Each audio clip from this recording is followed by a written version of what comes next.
We're big fans of Sukiyaki Travel Japan here. They've had several new ones come out since our last stream. And this time we'll be looking at the Tabist Hotel Mercury. The Tabist Hotel Mercury Asakusabashi. So this is presumably in the Asakusa district of Tokyo. Let's take a look. Looks nice enough.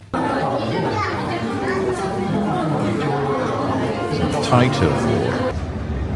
Asakusa, home to the Asakusa Shrine. That's the one with the big giant red lantern. Big tourist spot in Tokyo. And this looks like it's close, but kind of off the beaten path. Take a look at some of the smaller shrines in the area.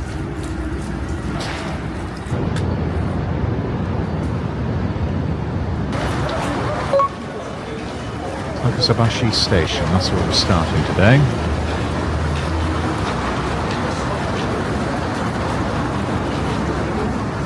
Exiting from the east gate and heading towards the hotel. Try and say that name 5 times fast. Can't do it, not even going to try.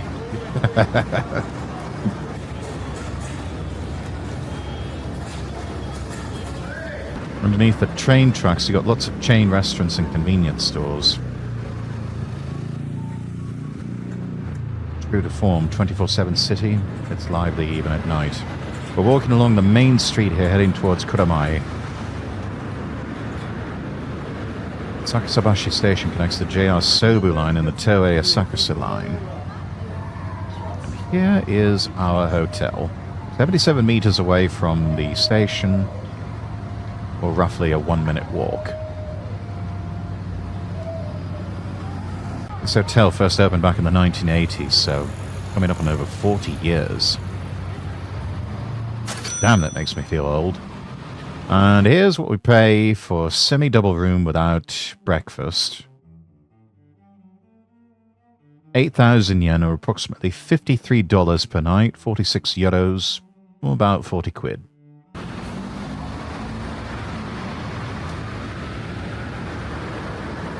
I mean, for Tokyo, that's not bad. Couldn't help wondering, does Mercury refer to a guardian deity, or is the founder a big fan of Freddie Mercury?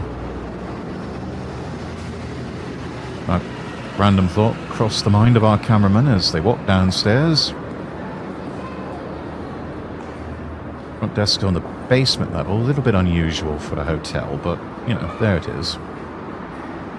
Don't stop them now, because they're having a good time. Unfortunately, there's only a staircase from the ground level, so no lift. Revolving door, size for just one person. It is Japan after all. Things a bit smaller over there. Tabist is a hotel brand. They've got 260 properties across Japan. They've got free coffee at reception. There's also a microwave. You can heat up your own food if need be. Great price for a big city. Indeed it is. Small info corner with details about local services and sightseeing spots around the hotel. I mean, as you do. Lobby's a bit on the plain side, but, you know, can't beat the free coffee. Take it up to your room if you like. And Kirin branded vending machine with soft drinks. Let's see what we got here. It's like, Kirin loves sports. I guess that's their version of Pocari Sweat. Mets Black, Mets the Energy. I think that's coffee. You also got sparkling apple cider and regular apple juice. Spring water. There's also a konbini right in front of the hotel if you want to have some more drink and food options or pick up some booze. Ah, yes, that's what I want to drink. Sweat.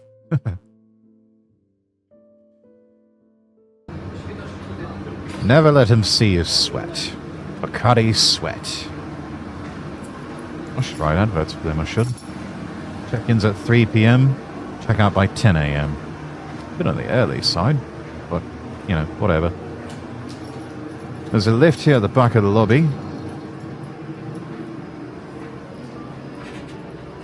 They're small, but, you know, small, older hotel. 8 floors to this building.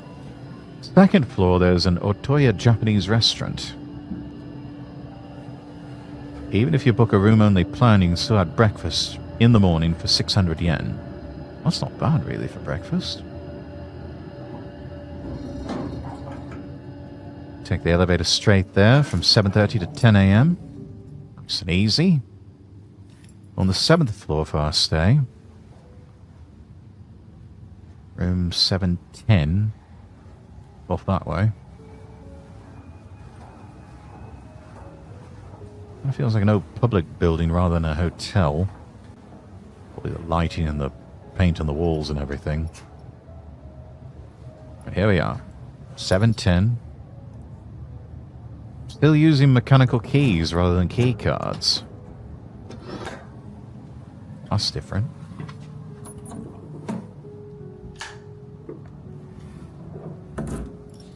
And since there's no key card, lights operate manually. You don't have to insert a key card in order to operate the electrics in the room. So that's one benefit to having the old style mechanical keys.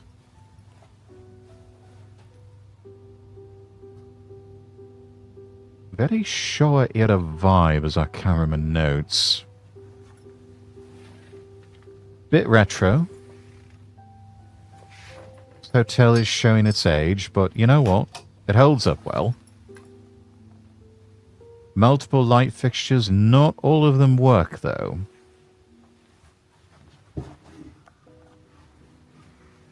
Dim lighting. Walls aren't exactly the cleanest. That carpet is definitely showing its age. Keys add to the vibe in general. Yeah, I suppose so. Honestly, the cards always bug me because if you lose it, that's literally everything, lights and all. Again, there's always a trick to that sort of thing. Carry a business card with you. Actually, since you're in Japan, they still hand out business cards like candy. So if you can find one, grab it, keep it in your pocket, and then when you get to your room, pop that in the slot. And usually that does the trick and turns the lights on and the electrics. I always tell people, keep a business card on you. It could be any business card, it doesn't have to be yours. As long as it's roughly the same size as the key card, you can pop that in the slot, then keep the key card in your pocket. Or keep it on, you know, your person or with your things. And it'll help, especially in those times where the climate's a bit warmer, it'll keep the aircon running in your room. Because you pull that card out, that kills the electrics for everything, including the aircon. And so if it's particularly warm and stuffy around that time of year, it takes forever for that aircon to start cooling off the room. Or, you know, opposite. It's the middle of winter. You want to leave the heater on. Leave that card, leave that business card in the slot. It'll keep the heater on. So you come back to the room and it's still warm. Or it's, you know, warmed up enough by the time you get there. Because otherwise, these HVAC units that they use for these hotels, it's not like what you find in America. They're actually a lot weaker. They take a long time to either cool or heat a room. They really just don't do the job. And if you're like me, you're used to powerful HVAC units in American buildings and ceiling fans keeping the air circulating. That's another thing. It's a lot different. You get over there, no ceiling fans and weak HVAC. So, little travel hack to keep in mind. Bed's neatly made. Things look roughly normal. Small desk and a chair with no back to it. That's more of a bench. See, that turns on the fridge. Fridge is definitely showing its age. Almost every hotel in Japan has a mini fridge, practically a standard amenity. There's a hotel service guide and a laundry bag. Oh, it's a stool. Not even a bench, it's a stool. Light on the ceiling is for emergencies, will be on whenever there's a power failure. So that's why it's so dim. Again, a bit more relaxing that way. Green tea packets. Works an awful lot like instant coffee. So if you're more of a coffee person, go back down to the front desk and grab you a coffee. Our pillows, Cameron reports, not too soft, not too hard. Right there in the Goldilocks middle.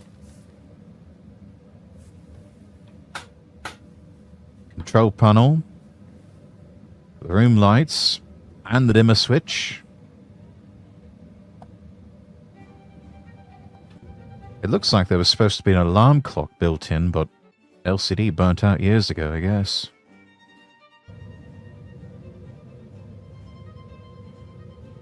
In-room massage and aromatherapy services are offered.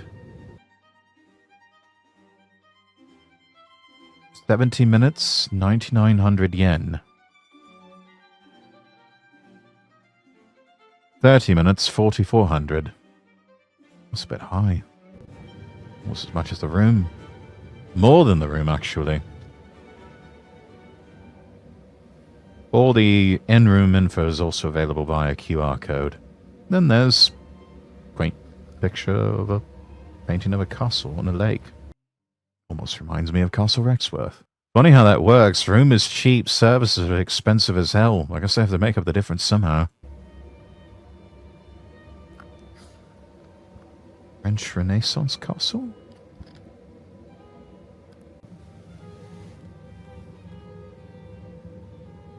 Oh no. Oh god, it's one of these. Oh, that is awful. Chat, when I first stayed in Japan, this was back in 2018, I stayed at the Prince Hotel in Sunshine City. This was the type of aircon that they had in the room. It was effectively a dimmer switch hooked up to what I can only describe as a swamp cooler. You find this a lot with older properties. It's not really a proper, like, HVAC system. It's just a dial. And it's, again, I can only describe it as a swamp cooler. Timer thermostats, yeah. Ryanair Hotel.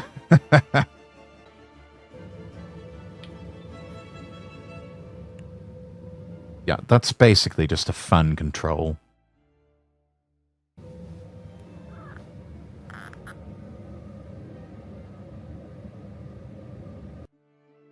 Look closely at the corners of this room and the age is really showing. Yeah, you got stuff peeling up here. Still, everything you need, nothing you don't. Luggage rack, shoehorn. I mean, a standard kit for Japanese hotel, although that brush, that needs to be replaced. Those bristles are all worn out. 3 hangers for coats and jackets, just enough. You don't get an actual closet. No room for that. Some budget hotels don't provide a full-length mirror. This one has one. Check your outfit before you leave. Right, unit bath. Let's have a look.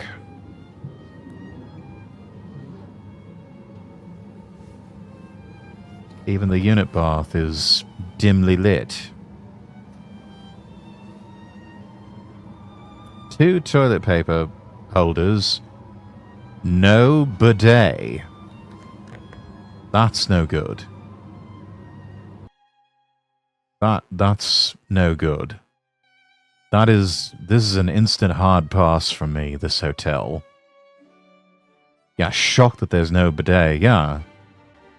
But apparently, bidet toilets only started becoming common with unit baths back in the 90s. This hotel dates back to the 80s, so about 10 years too early for that. And eventually they spread to public spaces like office buildings and hotels. I'm spoiled by my Toto washlet. I am just... anything less is savagery. to me, and I hate that they're not more ubiquitous in the rest of the Western world.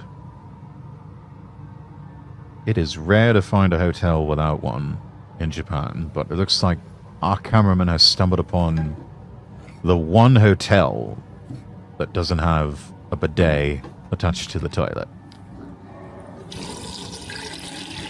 Hairbrushes, cotton swabs, cleansing oil, facial stuff, you can get all that at the front desk. Water pressure's good. Shape of the bathtub is different. Yeah, ditto, need the bidet, exactly. This is Netto, so fatter Western tourists are going to... You're going to have a bad time in a bathroom like this. Ceiling's also a bit low. So if you're a particularly tall person, you're going to have a bad time with this one. But everything's clean. And it's all been maintained despite being 40 plus years old. Still, lack of a bidet, that's a deal breaker. Right, let's go out and explore all the things that are around the hotel. Oh, the room auto-locks when you leave. So don't lock yourself out. No coin laundry in the building either.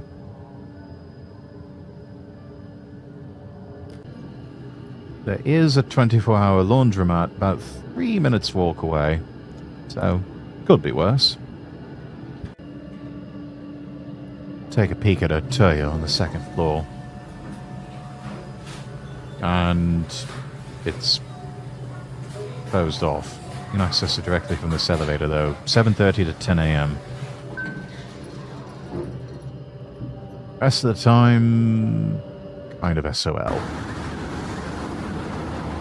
You go around, use the front stairs. Kind of a hassle, but, you know, the exercise will do you good. It's a tasty looking menu. Give them that. Close to the station too, so it's always going to be a bit lively. No lift outside the building. Got to use the stairs. So don't slip and fall. Let's see, what should we order? Now only pronounce that as Doya. That meal restaurant, known for its fresh ingredients. It's a nationwide chain, still feels like a local comfort food spot though. A cameraman wants fish, but also wants meat. It's a tough decision. I think he's a bit confused. Fish is meat. And he found something. You can also upgrade your miso soup to a seasonal special version for a small extra fee. And here it is. Charcoal grilled atka mackerel and moromi chicken. Perfect combo. Meat and fish on one plate. Though fish is a form of meat. So the seasonal version's got mushrooms and namiko. That's apparently an autumnal vibe in Japan. Atka mackerel is thick and juicy. Pairs great with the grated daikons taste. Generous helping of shredded cabbage here. Balance out your meal with some greens. Add a little dressing, and voila! Even picky veggie eaters find themselves eating this. Maybe.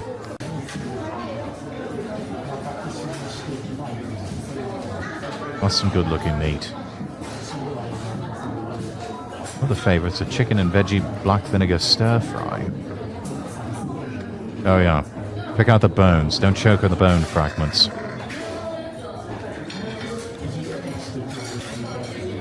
Dang, that looks good. I know, right? Mackerel was rich and fatty. Chicken had a delicious smoky flavour, very satisfying. And the whole meal comes out to less than 1,500 yen. That is good value, actually. Right, we're walking off our meal, taking a stroll to Jinanoka Hachiman Shrine. One of the more well-known shrines in Asuka's Sakusabashi. Got guardian lion dogs, very dignified expressions on them. Pretty lively during the day, since it's close to the station, but at night, very peaceful.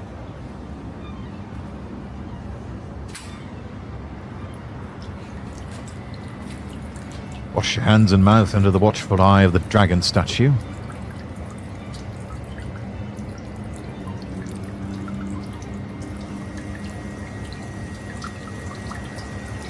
The intense-looking dragon.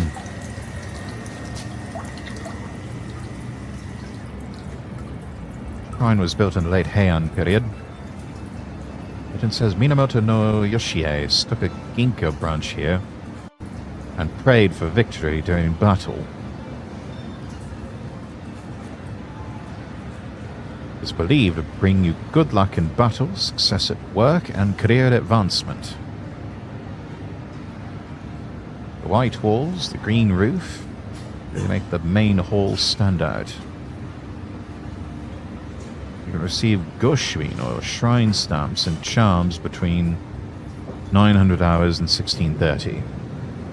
As the name suggests, the goshuin here are decorated with ginkgo leaves.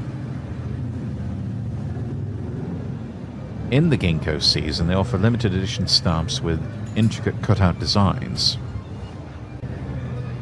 of ginkgo leaves and nuts. And here's Konoha Inari Shrine. It's originally a shrine for agricultural blessings, but now widely worshipped for business and personal success. Right, back to the room. You get a yukata as room wear. You're worried about it coming loose while you sleep. Might just want to bring your own pajamas. It's your first time wearing a yukata, don't worry. The design almost reminds me of that. Anyone remember that S that all the kids drew back in the 90s? I think it was supposed to be for the band Slipknot. That's what that motif sort of reminds me of. You'd be asleep, why would you worry about it falling off? I don't know. Maybe it's haunted and you don't want the ghost to see you naked or something. You know, we don't want to be flashing the yokai or whatever. Ah, the old famous S, such a classic symbol. Yes. The 90s kids, they know. We know. You start by draping it evenly over both sides of your body. Then you wrap the right side across your left hip, followed by the left side over your right hip. Finally, tie the belt, and you're done.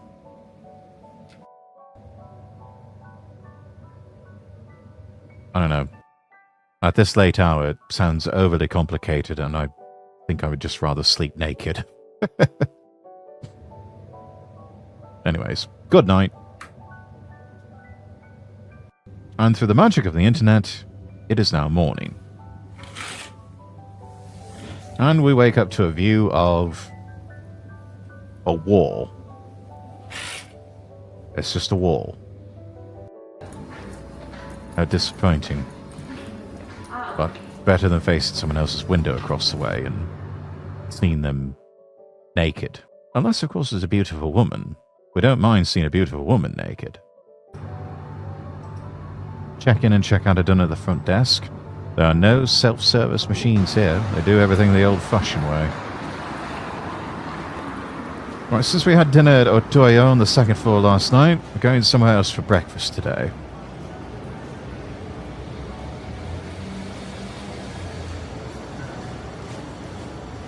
Well, that's the Hotel Mercury.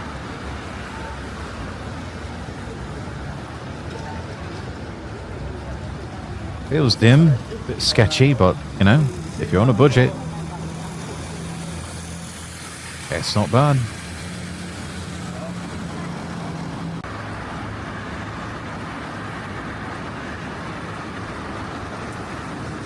And the room's clean, so that carpet needs to be replaced. Choco Sap. Oh, and right next to the hotel we spot another shrine. Another one. Huga Shrine. This one's got a history going back over 600 years.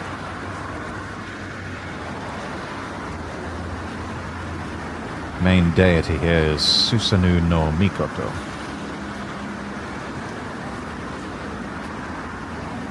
Known as the god of victory and long life.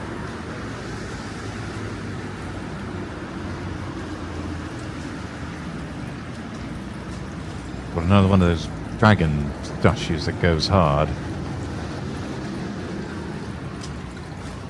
It is believed that when you purify the hands and mouth, as is customary to do so, you're also helping to cleanse the heart.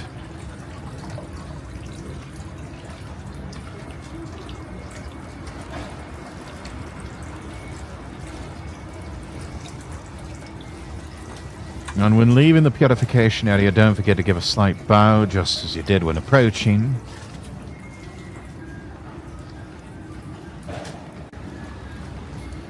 With shrine etiquette, everything begins and ends with a bow. Guardian lion dogs. Fairly large for this one. Today we are going to receive a Goshuin, or temple seal, from this shrine. As with anything in Japan, yes. You do a lot of bowing in Japan. There's a Hello Kitty Omamori-cha. Ie Shrine in Kawasaki is famous for those. There's charms there featuring all kinds of Sanrio characters. Current shrine building was reconstructed after the Second World War, as is most of Tokyo. Made of white concrete, the white guardian dogs match beautifully with the shrine's design.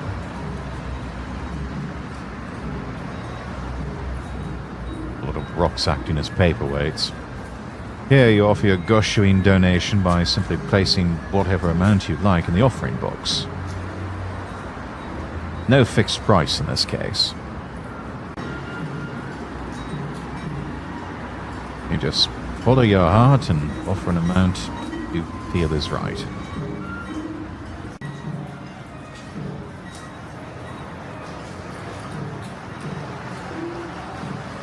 Here's the bell you ring during shrine visits. She holds two meanings. Two bells, two meanings, makes sense. Clear, beautiful sound is meant to put worshippers in a sincere state of mind and also purify them of any spiritual impurities. And maybe, just maybe, a yokai gives you some good luck, or a sandwich. Talk of which, for breakfast, we're stopping by, what is this place? San Mark Cafe. Popular bakery cafe known for its Choco Crow chocolate croissant. Croissant. 283 locations all across Japan, offering croissant.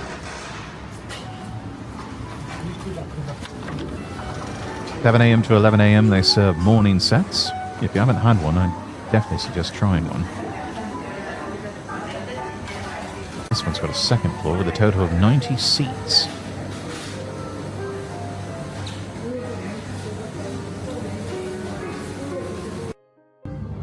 I was supposed to enjoy a relaxed meal. Oh, that looks good. Ham and cheese hot sandwich set.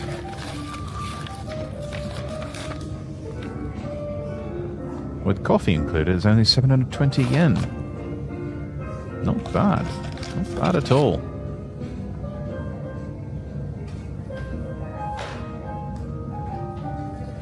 And our cameraman reports, first time trying it, pretty good. I believe it's just reheated. Tasted surprisingly legit. Would explain the low price. It's reheated, prepackaged food. Goshun received at Suga Shrine as a crest of 5 melons and karahana. These aren't lucky charms, just a record of your connection with the shrine or the temple.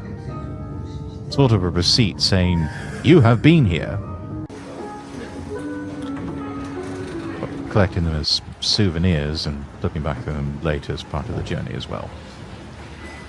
Last up, Shinazuka Inari Shrine, tucked away in a quiet residential area just off the main road. It enshrines Ukonomitama no Mikoto, the deity of food and grain. As we continue walking, we come upon Yanagibashi Bridge. From the Edo to the Meiji period, this area was a flourishing geisha district, gathering place for politicians and artists. And then after the war, the area gradually declined. Most of the traditional restaurants disappeared, and they were replaced by flats and office buildings. The current Yanagibashi Bridge was completed back in 1929. Look closely, you'll notice ornamental reliefs shaped like hairpins on the railing, a nod to geisha culture. Yanagibashi was also a popular launch point for Sumida River boats. Even today, you still find several Yakarabune houseboats docked near the bridge.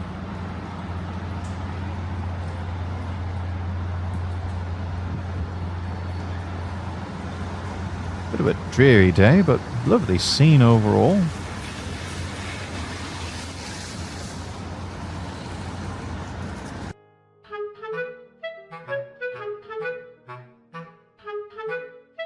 Good content, as usual, from Sukiyaki Travel Japan.